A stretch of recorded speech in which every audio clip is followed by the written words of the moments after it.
আমরা এখন যাচ্ছি একটু বেড়াতে। রাজিয়া বলল ভালো লাগছে না বাড়িতে, তাই সন্ধ্যাবেলা একটু প্ল্যান হলো যে কোথা থেকে ঘুরে আসি। যাবো এখন দিদির বাড়ি। রাজিয়া রেডি? হ্যাঁ রেডি, চলো চলো। কোথায় যাচ্ছ তুমি?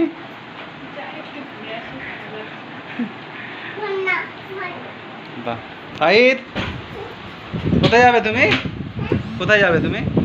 কি পেয়েছো তুমি ওখান থেকে, নিচে থেকে কি পেয়েছো? চলো চলো চলো বাবা, চলো চলো চলো। দিদি ক্লিপ ক্লিপ। কোথায় যাবে তুমি? কোথায় যাবে? তুমি কোথায় যাবে বলে দাও পাপাকে, বলে দাও তো। কোথায় যাবে? কোথায় যাবে? বেড়াতে? আচ্ছা, ক্লিপ দাও। কি মিষ্টি খাবে? হ্যাঁ, 150 টাকা।